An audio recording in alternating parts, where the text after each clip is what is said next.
વિસ્તારમાંથી માનવતાને શરમાવે તેવી ઘટના સામે આવી છે, જેમાં સામાન્ય વાતમાં પિતા પુત્રએ મળીને એક વૃદ્ધ વોચમેન પર જીવલેણ હુમલો કર્યો હતો. ભોગ બનનાર વૃદ્ધ હિંમતભાઈ ચૌહાણ જેઓ વેદાંત સિટીમાં વોચમેન તરીકે પોતાની ફરજ બજાવી રહ્યા હતા. ઘટના દરમિયાન સોસાયટીમાં રહેતા જયસુખ પાનસુરિયાને હિંમતભાઈએ ખુરશી સરખી મૂકવા માટે જણાવ્યું હતું.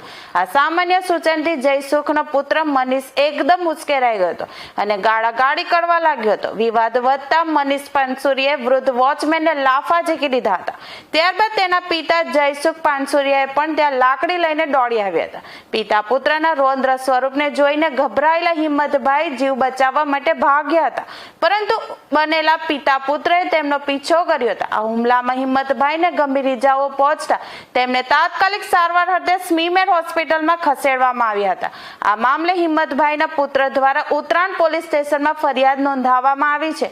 પોલીસે સીસીટીવી ફૂટેજ કબજે કર્યા છે અને મનીષ પાનસુરિયા તથા જયસુખ પાનસુરિયા વિરુદ્ધ કાયદેસરની કાર્યવાહી શરૂ કરી છે. સોસાયટીમાં બનેલી આ ઘટનાને પગલે રહીશોમાં પણ ભારે રોષ જોવા મળી રહ્યો છે. આ સમગ્ર હિંસક ઘટનાના દ્રશ્ય સીસીટીવી કેમેરામાં કેદ થયા છે, જેના આધારે પોલીસે ગુનો નોંધી વધુ તપાસ હાથ ધરી છે.